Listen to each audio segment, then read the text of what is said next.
선지서 가운데 가장 긴 성경이 이사야서인데 그 마지막 부분을 오늘 우리가 함께 읽었습니다. 여러분, 우리가 잘 아는 것처럼 이사야를 처음 시작하는 이사야 1장에 보면 이스라엘 백성들의 잘못된 예배 태도를 지적하고 있는 것을 우리는 볼 수 있습니다. 너희가 예배하고 나오는데 말 한 번 밟고 다닌다. 너희 드리는 예물이 나에게는 피곤하다, 힘들다. 그렇게 하나님이 말씀하셨던 것입니다. 그리고 오늘 마지막 이사야서 66장에 다시 한번 하나님께서 예배에 대하여 말씀하고 있는 것을 우리는 볼 수 있는 것입니다. 왜 이렇게 이사야서를 처음 시작하면서도 예배에 대해서 이야기하고 이제 마지막 마치면서도 예배에 대하여 이야기하고 있습니다. 이사야 선지자가 깨달은 것은 예배의 회복 없이는 그 어떤 것도 우리를 새롭게 할 수 없다는 것을 알기에 이사야서 처음에도 예배에 대한 이야기를 했고 그리고 마지막 부분에 예배에 대한 이야기를 하고 있는 것을 우리는 볼 수 있는 것입니다. 여러분, 예배가 무엇입니까? 예배라고 하는 것은요, 하나님 앞에 우리가 존경심과 경외감을 가지고 하나님 앞에 나의 모든 것을 드리는 것, 그것이 바로 예배인 것입니다. 본질적으로 자신을 낮추고 하나님 앞에 나를 드리는 것, 그것이 바로 예배라는 말입니다. 여러분, 요한복음 4장 23절에 우리 한번 다 같이 읽어봅니다. 요한복음 4장 23절입니다. 다 같이 읽습니다. 아버지께서 참으로 예배하는 자들은 신령과 진정으로 예배하리라. 이때라 아버지께서는 이렇게 자기에게 예배하는 자를 찾으십니다. 예배를 어떻게 드려야 하는가를 말씀하고 있습니다. 신령과 진정으로 예배해야 된다. 그렇게 예배하는 자들을 하나님이 찾으신다고 말씀하고 있는 것입니다. 하나님 오늘 찾으시는 사람은 어떤 사람이냐? 마음을 다해서 신령과 진정으로 예배하는 사람을 하나님이 찾으신다는 말입니다. 지난주부터 우리가 노란색 주보를 지각을 하면 노란색 주보를 하나 드리겠습니다. 그래서 노란색 주보를 드렸는데 오늘 일찍 오셨는데도 노란색 주보를 받으시는 분이 있어요. 주보를 프린트하면서 우리 전도사님이 몇 장이나 흰색하고 몇 장이나 노란색을 할까요? 그랬더니 지난주에 성도들이 그랬다는 거예요. 아마 한 70%는 다 지각할 건데요. 그랬다는 거예요. 그래서 그러면 흰색을 50장 찍고 노란색을 50장 찍으라 그랬는데요. 노란색 주보가 우리 12시 반 전에 이미 다 나가버렸어요. 5분 전에 다 나가버렸어요. 아직 7시간이 왔는데도 노란색 받으시는 분이 있습니다. 오늘은 들으라고 하지 않겠습니다. 왜냐하면 일찍 왔는데도 노란색을 받았으니까. 감사합니다, 여러분들. 우리가 하나님 앞에 예배하는 것, 실력과 진정으로 예배하지 못한다면 여러분 하나님의 예배를 받지 않으신다는 말입니다. 여러분들 다음 주에 흰색을 더 많이 찍어도 여러분 가능하면 시간에 맞춰서 예배 오실 수 있도록 해주시면 감사하겠습니다. 여러분 창세기 4장에 보면 가인과 아벨이 하나님 앞에 예배하는 장면이 나오고 있는 것을 우리는 볼 수 있습니다. 가인은 농사꾼이었기 때문에 한 해 농사를 짓고 농산물을 가지고 하나님 앞에 예배를 드렸습니다. 아벨은 양치는 사람이었기 때문에 양을 가지고 하나님 앞에 예배를 드렸던 것입니다. 그런데 하나님께서 두 사람의 예배 가운데 가인이 드렸던 예배는 받지 않으셨던 거예요. 그리고 아벨이 드린 제물만 금양하셨다. 성경은 그렇게 이야기하고 있습니다. 여러분 우리가 생각할 때 뭔가 드린 것에 문제가 있지 않는가? 그렇지 않습니다.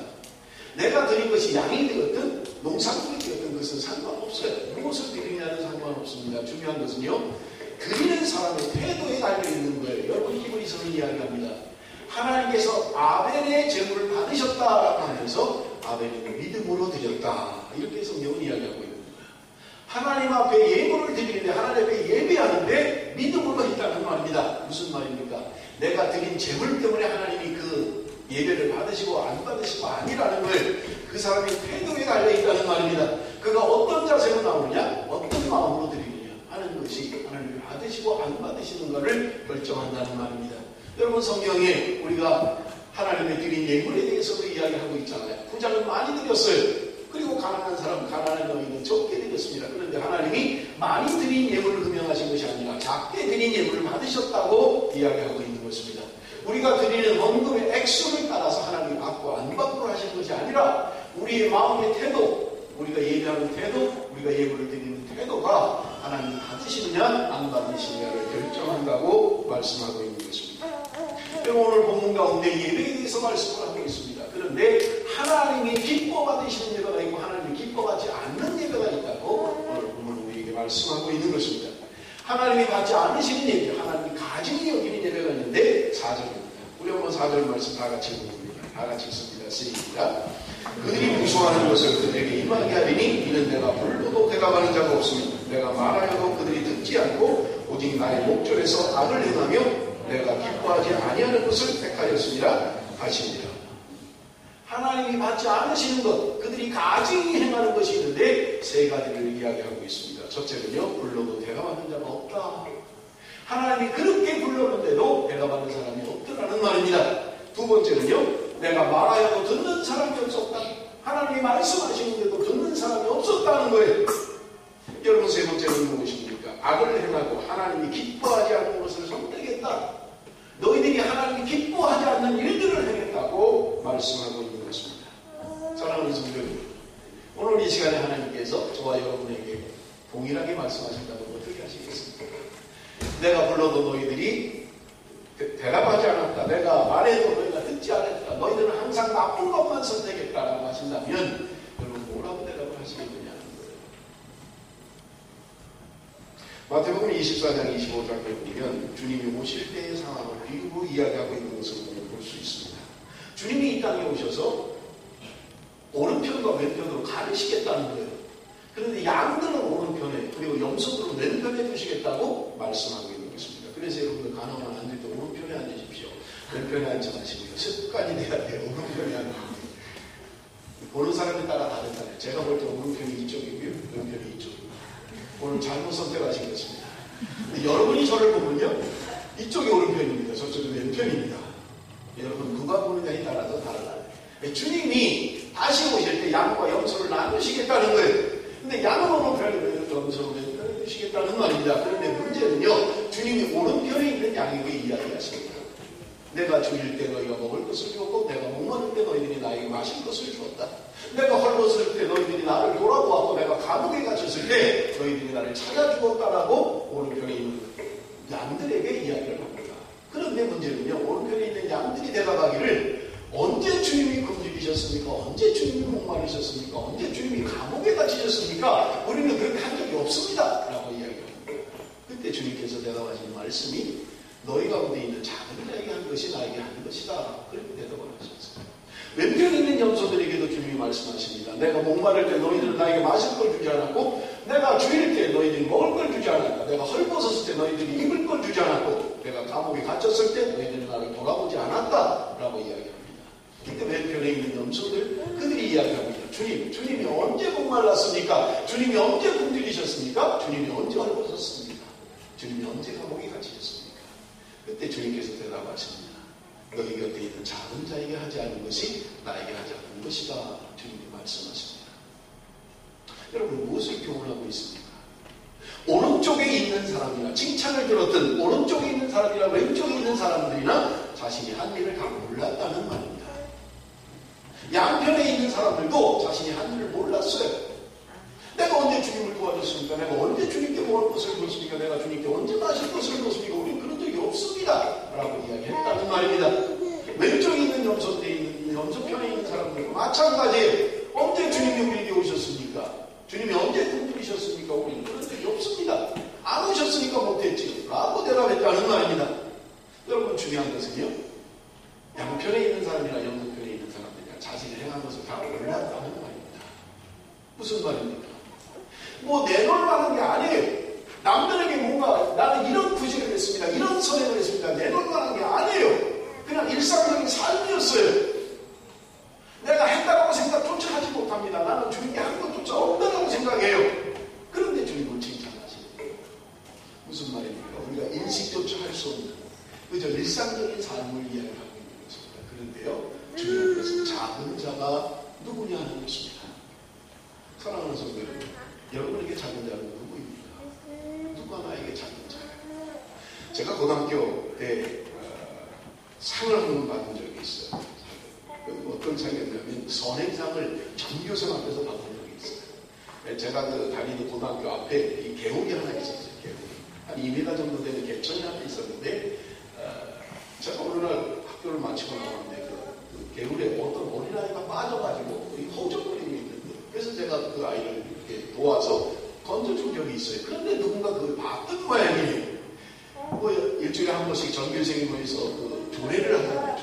조례 만나고 있어요. 조례를 하는데 제 이름을 부르는 거예요. 앞으로 나오라는 거예요. 단상에 올라갔더니 선행상이라는 표창을 하는 거예요. 선행상. 그런데 보니까 그 아이를 던져준 것 때문에 선행상을 받는 게 얼마나 부끄럽던지. 그게 무슨 상을 받을 일이 아니잖아요. 무슨 뭐 대단한 일을 하는 게 아니잖아요.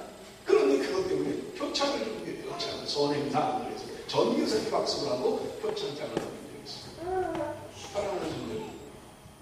오직 세상이 아무것도 하지 않습니다. 당연히 해야 될 일인데, 당연히 도와야 되고, 당연히 해야 할 일인데, 표창을 하느냐는 말입니다. 그렇게라도 해야 귀감인에게, 사람들에게 표창하고 상을 주는 것입니다. 사랑하는 성도님, 오늘 주님께서 우리에게 말씀하십니다. 내 곁에 있는 작은 자에게 행하는 것이 나에게 행하는 것이다. 내 곁에 있는 작은 자에게 행하지 않는 것이 나에게 행하지 않는 것이다. 이렇게 말씀합니다. 사랑하는 성도님, 이 아침에 한번 생각을 해보십시다. 내가 살아가면서 내 곁에 있는 작은 자는 누구입니까? 내가 도와주지 않아도 신앙생활 잘할 수 있는 사람은 작은 자가 아니에요. 내 마음에 맞아서 내 뜻에 맞아서 그저 나하고 좋은 사람들과만 늘 교제하고, 여러분 그 사람들은 작은 사람들이 아닙니다. 내가 전화 한 번만 해줘도 감격하는 사람, 내가 식사 초대를 한 번 하면 기절하는 사람, 그 사람이 작은 사람이에요. 교회 와서 적응을 못하고 그저 헛도는 사람, 그 사람이 작은 사람이에요. 나는 누구와 교제하며 누구와 식사를 하고 있습니다. 언제나 큰 자와 하고 있지 않습니다. 여러분의 손길을 기다리는 작은 자. 여러분 주님께서는 말씀하십니다. 내가 인식도 하지 못하고 내가 뭔가 내세울 만한 것도 아닌데 주님은 그게 바로 나한테 하는 것이다 라고 말씀합니다. 내가 전화 한 통 하는 것, 내가 말 한마디 보내주고, 내가 커피 한 잔 사준 거 별거 아니에요. 잊어버렸어요. 나는 그거 한 것도 기억을 못해. 그런데 주님은 말씀하고 있는 것입니다. 여러분, 냉수 한 그릇을 준 것 때문에 기억하는 사람이 어디 있겠습니까? 세상에. 그 하찮은 것, 냉수 한 그릇을 주는 것을 기억하는 사람은 없어요. 그런데 주님께서는 말씀하십니다. 작은 자에게 냉수 한 그릇 준 것도 내가 기억하고 있다. 그렇게 말씀하고 있는 거예요. 여러분, 마태복음 18장에 보면 어린아이와 같지 않으면 천국에 들어갈 수 없다. 그렇게 말씀하고 있습니다. 여러분, 어린아이는 어떤 사람들입니까? 일부 예배 때 교사들이 많이 예배를 드려서 제가 물어봤어요. 여러분, 아이들이 어떻습니까? 여러분, 미운 4살이라고 그러잖아요. 우리 그 우주 또래, 뭐 다니엘, 요 또래 아이들, 뭐 한 30살 된 아이들, 말 안 들어요, 말 안 들어요. 뭐 지멋대로 하려고 그래요. 거짓말도 잘하잖아요. 여기 조건에 다 묻어 있는데 안 먹었대요. 안 먹었대요. 다 묻히고 있는데. 네? 어떤 아이는 기저귀를 차고 똥을 싸는데도 노는 게 좋아가지고 뭐 정신없이 냄새 풀풀 나는데도 놀고 있는 거예요. 도대체 뭘 보고 우리에게 주님께서 어린아이와 같지 아니하면 천국에 들어갈 수 없다라고 말씀하시냐는 거예요. 여러분, 우리 여자 성도님들 인형 하나만 갖고도 그냥 온 세상을 얻은 것처럼 그냥 애지중지 그렇게 해본 경험이 없으십니까? 저는 어릴 때 땅 따먹기를 많이 했어요. 땅 따먹기. 그게 내게 됩니까? 그런데 그리고 내가 좀 넓게 차지하면 얼마나 기분이 좋은지 세상 다 얻은 것 같고요. 구슬이고 딱지가 도대체 뭔데 그걸 갖고 있으면 온 세상을 얻은 것처럼 그렇게 하느냐는 말입니다. 바닷가에 모래섬을 쌓습니다. 파도가 한번 치면 다 없어지는 거예요. 그런데 그걸 입어도 마치 자기가 성주인 것처럼 그렇게 기뻐하고 즐거워하지 않습니까? 여러분, 어린아이들 보세요. 자기 엄마가 세상에서 제일 예쁜 줄 알아요. 그렇습니까? 여러분, 크면서 알게 되잖아요. 이 엄마가 제일 예쁜 게 아니구나. 여러분, 아이들 보세요. 우리 아버지가 제일 인생인 줄 알아요. 그래서 싸우다가 자기 아빠가 옆에 있으면 우리 아빠 있다! 큰 소리 치잖아요. 아빠도 힘이 없는데 아이들에게는 아빠가 세상에서 제일 힘이 센 줄 알아요. 뭐든지 다 아는 줄 알아요. 수학 문제 다 푸는 줄 알아요.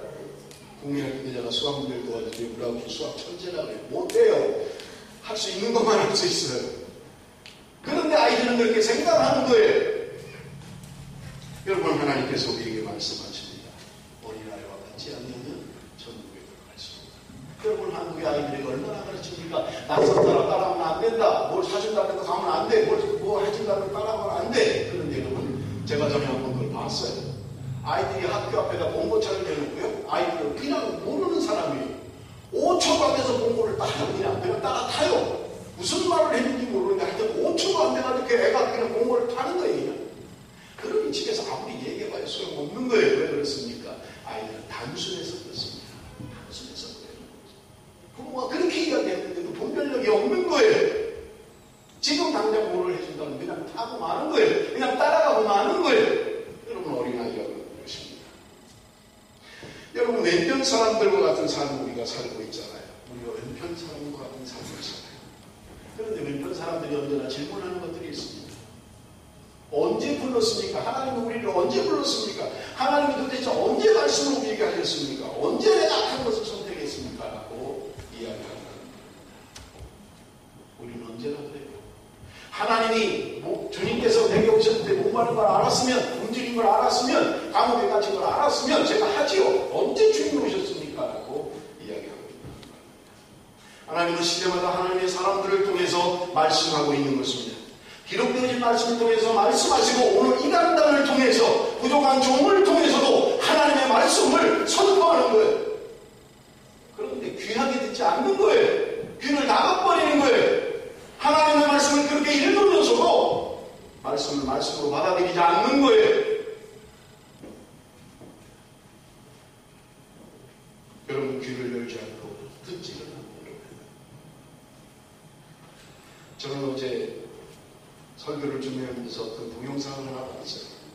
얼마나 눈물이 나는지. 돌아가신 사랑의 교회 옥하는 목사님의 설교 메시지를 광고나 패러디하는 걸 한번 좀 들어주세요.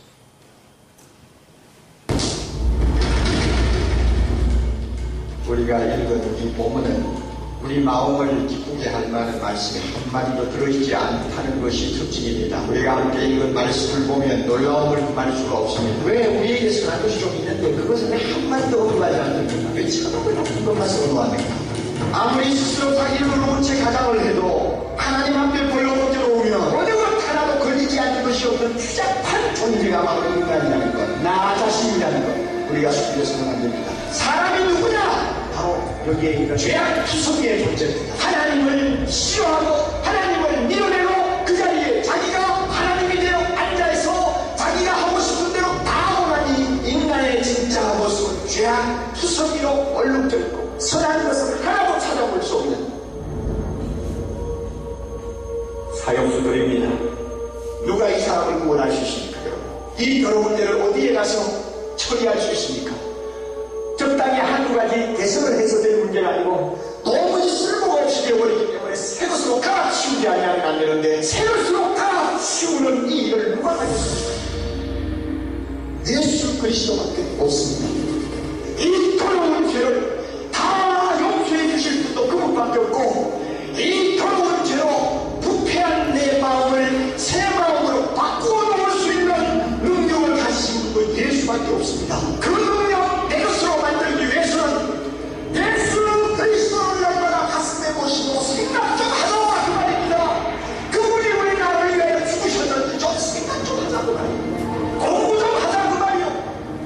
그분의 십자가로 배나가 무릎을 꿇고 주여 당신이 왜 내가 그 것을 위하여 죽으셨다는 말입니까? 하나를 좀 물으면서 피 묻은 그의 발을 끌어안고 좀 나가시면 돌아보자 말입니다. 이와 같은 복음을 들을 때 우리는 잃어버린 구원의 능력, 복음의 능력, 하나님의 능력을 다시 회복할 수 있습니다.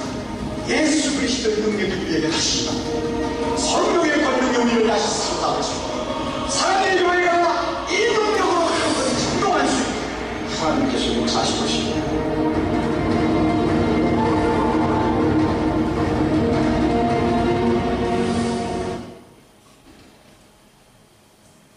하나님께서 우리의 예배를 기뻐 받으십니다. 신령과 진정으로 드리는 예배를 기뻐 받으십니다. 그런데 여러분, 우리는 날마다 주님 앞에 습관적으로 나옵니다. 하나님 앞에 예배하러 나오면서도 습관적으로 나오는 거예요. 사람의 약속은 그렇게 소중하게 생각하면서도 하나님 앞에 지켜야 될 그것은 지키지 않는 거예요. 여러분, 하나님이 기뻐하시는 예배는 어떤 예배입니까? 여러분, 2절을 우리 함께 같이 읽겠습니다. 2절 말씀 보십시오. 다 같이 읽습니다. 시작.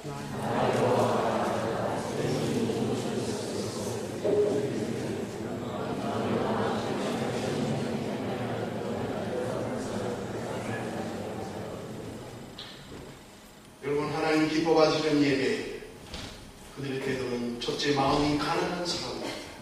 심령에 통회하는 사람입니다. 말씀을 듣고 두려워 떠는 자입니다. 하나님이 기뻐하는 사람. 여러분 어디서 많이 들은 말씀 아닙니까? 마태복음 5장 산상수훈에 말씀합니다. 심령이 가난한 자는 복이 있나니 천국이 그들의 것입니다. 애통하는 자는 복이 있나니 그들이 위로를 받을 것입니다. 심령이 가난한 자는 복이 있다 말씀하십니다. 애통하는 자는 복이 있다고 우리에게 말씀하고 있는 것입니다. 사랑하는 성도 여러분, 우리는 주님 앞에 가난한 마음을 가지고 있습니까? 애통하는 심령으로 상한 마음으로 주님 앞에 나오셨습니까? 마음이 가난한 사람이 되어야 하나님 앞에 바른 예배를 드릴 수가 있습니다. 영국 런던의 웨스트민스터 사원에 공동묘지가 있는데 유명한 사람들이 거기 많이 묻혀있다고 합니다. 그런데 그곳에 신라본을 쓴 밀턴이라고 하는 존 밀턴이라고 하는 사람의 무덤과 흉상이 거기 있대요. 그런데 그 흉상 밑에는 단 한 줄의 기록이 있습니다. 신라본의 작가 존 밀턴 한 줄밖에 없는 거예요. 그런데 여러분 그 흉상을 만든 사람 윌리엄 벤슨이라고 하는 사람이 흉상을 만드는데 자신의 설명에게는 33개의 단어를 써서 자기를 정당하게 아주 대단한 그렇게 설명을 했다고 해요. 사랑하는 성도는 이렇게 살아가고 있지 않습니까? 하나님은 누구입니까? 천지를 창조하시고 그저 한 줄이에요. 그리고 나는 장황하게 늘어놓는 거예요. 나에 대해서는 아주 장황해요. 무슨 매장, 무슨 한 거, 안 한 거, 지금까지 있는 거, 장황하게 자기를 설명합니다. 하나님에 대해서는 한 줄밖에 쓸 게 없는 거예요. 예수 그리스도 그분에 대해서 쓸 게 없는 거예요. 경험한 게 없으니까요. 내가 하나님을 경험해야 되는데 하나님은 경험한 게 없어요. 믿음의 삶을 살아야 돼요. 믿음으로 하나님의 역사를 경험하지 못했어요. 지난주에 제가 뉴질랜드의 이은택 목사님에 대해서 말씀을 드렸잖아요. 여러분 하나님께서 우리에게 동일하게 모두 다 역사하시지는 않습니다. 그분에게 이야기했던 것처럼 황 목사야 저기 마음 뒤에 보내 집안한 사람 그렇게 다 똑같이 하시지 않아요. 그런데 여러분 하나님께서 왜 그분에게 그렇게 역사하십니까? 우리에게 샘플로 보여주시는 거예요. 무엇입니까? 하나님은 살아계신 분이라는 거예요. 뉴질랜드에 살아계신 분이라면 호주에도 살아계시고 호주에 살아계신 분이라면 한국에도 살아계신 전 우주적인 살아계신 하나님인 것을 증명하는 거예요. 샘플로 보여주는 거예요. 그런데 우리는 어떻습니까? 내가 경험하지 않으면 없다라고 자꾸 생각하는 거예요. 그런 일은 불가능하다고 생각하는 거예요. 그래서 하나님 우리에게 보여주시는 거예요. 하나님 오늘도 살아 역사하시는 거예요. 하나님 오늘도 능력이 하나님입니다. 하나님 오늘도 고치시는 하나님입니다. 하나님 오늘도 회복시켜 주시는 하나님입니다. 그것을 우리에게 보여주시는 거예요. 여러분 우리의 생각으로 하나님을 제한하지 마십시오. 그저 내 경험 가지고 하나님이 다라고 이야기하지 마십시오. 여러분 우리가 하나님을 경험해야 돼요. 살아계신 하나님을 인격적으로 경험하셔야만 합니다. 그래야 하나님에 대해서 할 말이 많은 거예요. 내가 경험을 하지 못하니까 하나님이 무엇인지 하나님이 어떤 분인지 하나님이 어떤 존재인지 여러분 우리가 할 말이 없는 것입니다. 여러분 오늘 본문에 나오는 마음이 가난하다라고 하는 말은 겸손함을 이야기하는 것입니다. 여러분 겸손해야 되면 하나님이 기뻐하시는 것은 겸손한 사람입니다. 하나님이 가장 미워하는 것 성경이 이야기하잖아요. 교만한 사람. 하나님은 우리도 겸손한 사람을 찾고 계신 거예요. 여러분 하나님 앞에 뭐가 그렇게 내가 가진 게 대단합니까? 뭘 나를 그렇게 자꾸 내세우는 거예요? 내 자존심이 뭐가 그렇게 대단한데 하나님 앞에 내 알량한 자존심을 내세웠어요. 그렇게 하느냐는 거예요. 여러분 압권이라는 말이 있습니다. 압권. 언제 씁니까? 여러분 압권이라는 말을 언제 써요? 여러분 이것은요. 과거 시험을 칠 때 시험을 치고 나면 시험지를 받아서 채점을 합니다. 그리고 제일 위에 제일 잘 친 시험지를 맨 위에다 올려놓는 거예요. 그래서 올라가는 거예요. 몇백 명이 응시를 했더니 제일 잘 친 시험 장원급제할 제일 잘 친 시험지를 맨 위에다 올려놔요. 그게 압권이 무슨 말입니까? 다 눌렀다는 거예요. 장원급제한 그 시험지가 다 눌렀다는 거예요. 다른 어떤 것보다 다 눌렀다. 그래서 압권이라고 이야기합니다. 사랑하는 성도 여러분, 나는 하나님 앞에 누구라도 밟고 올라서야 되는 압권의 신앙이 돼서는 안 됩니다. 하나님께서 우리에게 자꾸 낮아지라고 이야기하는 거예요. 낮아져라. 낮은 대로 가라. 겸손한 삶을 살라고 말씀하고 있는 것입니다. 신앙생활은 어떻습니까? 그저 내가 조금만 알아주지 않으면 여러분 얼마나 실망합니까? 내가 하는 수고, 내가 하는 공부, 그저 누가 알아줘야 되고 칭찬해줘야 되고요. 여러분 그렇게 신앙생활을 하고 있지는 않습니까? 하나님 오늘도 겸손한 자를 찾으시고 권고해 주신다고 말씀하고 있는 것입니다. 두 번째로 심령에 통해하는 삶을 살아야 된다고 이야기합니다. 마틴 루터가 성당 앞에 붙인 95개 조항의 한의문 가운데 이런 내용이 들어있습니다. 신앙인의 삶이란 끊임없는 회개와 참회를 하는 것이다. 신앙의 삶이란 뭐냐? 끊임없이 회개하고 참회하는 거예요. 구원의 확신이 없어서 애통하는 것이 아닙니다. 항상 기뻐하라는 말씀을 몰라서 애통하는 게 아니에요. 하나님의 거룩하신 우리 앞에 설 때 나의 부족함을 알기에, 나의 연약함을 알기에 여러분 애통하며 주 앞에 가는 것입니다. 여러분 쉰들러 리스트라는 영화를 보셨잖아요. 여러분 그 마지막 장면을 저는 잊을 수가 없습니다. 수천 명을 구원했잖아요. 자기 제사도 수천 명을 샀잖아요. 그런데 그가 마지막 떠나면서 그 유대인들 앞에서 눈물로 하는 이야기가 뭡니까? 내가 탔던 저 차, 저것을 팔았더라면 수십 명을 더 구원할 수 있었는데, 내가 달고 있는 이 금배지만 팔았더라도 몇 명을 더 구원할 수 있었는데, 내가 차고 있는 이 시계만 팔았더라도 몇 명을 더 구원할 수 있었는데, 그래서 울면서 통곡하고 있잖아요. 도대체 그가 무슨 뭐 때문에 인생의 의미를 깨닫고 삶의 목적을 아는 거예요. 무엇이 귀한 것이고 무엇이 소중한 것인 걸 알았던 거예요. 그러니 자기가 가지고 있는 모든 것을 다 없어진다 할지라도 모든 것을 팔아서라도 생명을 구원할 수 있었다면, 그래서 후회하고 있는 것입니다. 그래서 마지막 눈물을 흘리며 그렇게 이야기하잖아요. 사랑하는 성도 여러분, 우리 인생은 짧습니다. 우리 인생을 떠날 때 여러분 이런 후회를 해서는 안 됩니다. 내가 가지고 있는 것 가지고 몇 사람이라도 구원할 수 있었으면, 내가 가지고 있는 이것 가지고 생명을 구원할 수 있었더라면 이렇게 후회하는 인생을 살아서는 안 된다는 말입니다. 여러분 우리 인생에 중요한 것을 알았다면 거기에 올인해야 돼요. 전폭적으로 여러분 우리를 투자해야 하는 것입니다. 여러분 히스기야 왕을 보십시오. 하나님께서 너가 이제 다 살았다. 너는 이제 올라와야 된다. 너는 이제 죽어야 된다. 너 이혼하고 집 정리하고 이제 죽을 준비해라. 그렇게 이야기하는데 히스기야가 하나님을 향해서 눈물을 기도합니다. 이사야가 집에 다 가기도 전에 하나님 말씀하시잖아요. 다시 가서 이야기해라. 히스기야 왕에게 다시 예언해라. 내가 내 기도를 들었고 내 눈물을 보았다. 하나님 말씀하시잖아요. 그래서 15년의 생명을 연장시켜 주시잖아요. 사랑하는 성도 여러분, 눈물을 흘려본 적이 언제입니까? 하나님 앞에 거룩한 눈물을 흘려본 적이 도대체 언제입니까?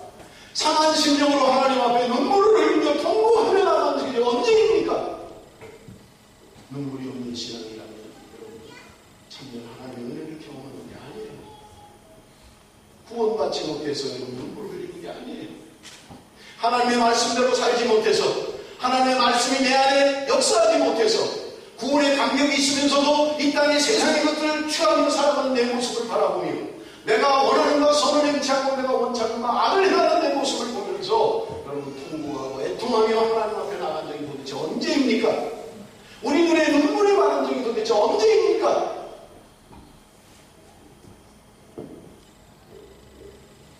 여러분 하나님 앞에서 많이 우셔야만 합니다.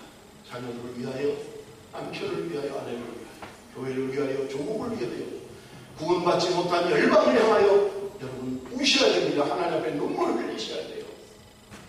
저 사람은 왜 기도만 하면 저렇게 운대? 하나님이 뭐 귀를 잡섰나? 몰라서 하는 소리입니다. 하나님 앞에 눈물 없이 신앙생활을 하고 있습니까? 건조한 신앙생활입니다.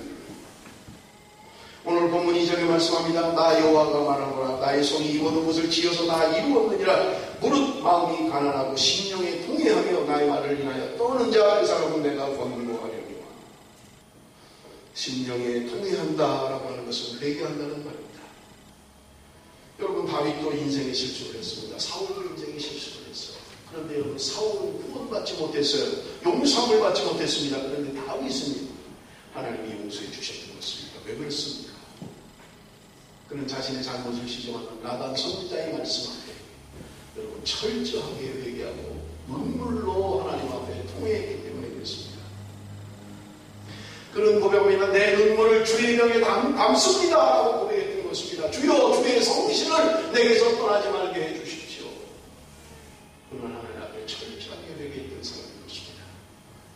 하나님께서 그를 용서하시고 그에게 기회를 주시고 그를 회복시켜 주셨던 것입니다. 사랑하는 성도 여러분, 하나님 앞에 많이 우셔야 합니다. 하나님 앞에 많이 우셔야 합니다. 세 번째로 말씀 앞에 떠는 삶이 되어야 된다.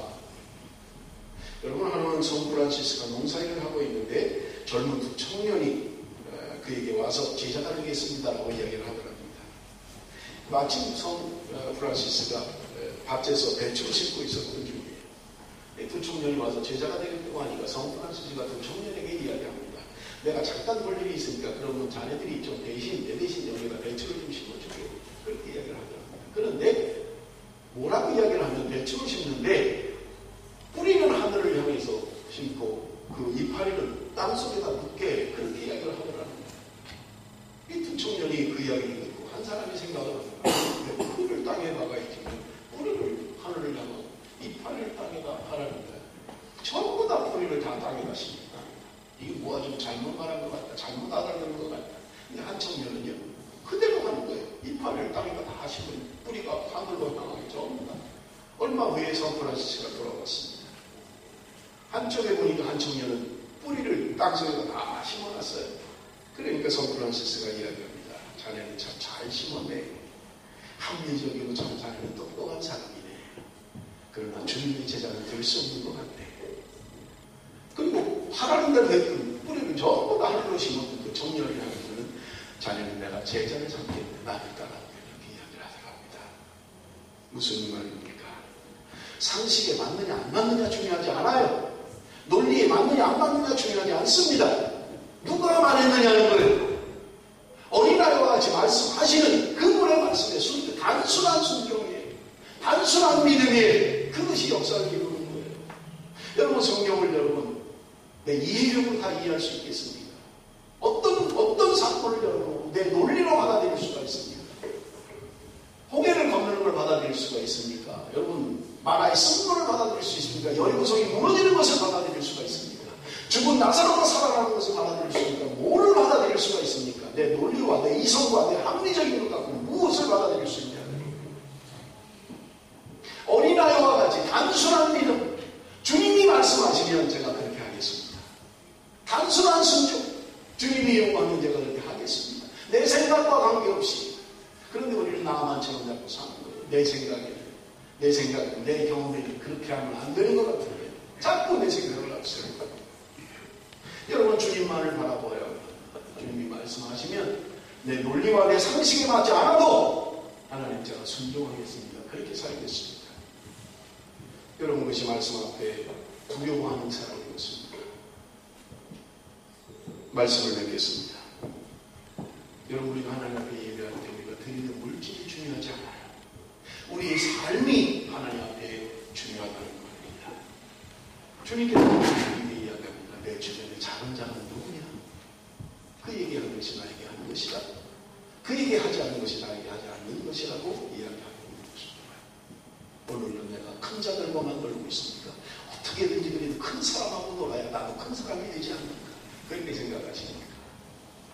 여러분, 내 마음과 내 뜻과 맞는, 내 코드가 맞는데 그런 사람들과만 언제나 교제하십니까? 여러분들께서 그에게 뭐라고 말씀하시겠습니까? 너는 나에게 아무것도 하는 것이 없다. 주님이 말씀하셨습니다. 바른 예배는 하나님이 중심이 되는 예배입니다. 말씀이 중심이 되는 예배입니다. 신령과 진정으로 하나님 앞에 드리는 예배, 그 예배가 하나님의 바른 예배인 것입니다. 하나님은 우리의 예배가 회복되기를 원하는 것입니다. 여러분, 이 예배에서 은혜를 받지 못하면 여러분의 신앙, 한 주간의 신앙의 삶은 여러분 실패할 수밖에 없습니다. 여러분, 예배를 성공해야 합니다. 하나님 기뻐하시는 예배가 되어야만 합니다. 그러기 위해서는 우리의 태도, 우리의 삶이 중요하다는 겁니다. 하나님의 나를 드릴 수 있는, 하나님 기뻐받으실 수 있도록 마음이 강한, 심령에 통해하는 마음, 주님 앞에 나올 수만 있다면, 하나님 말씀 앞에 두렵고 떨림으로 순종할 수만 있다면 하나님 예배를 통해 영광을 받으실 것이고 예배를 통해 하나님이 우리를 회복시켜 주실 줄로 믿습니다. 기도하겠습니다.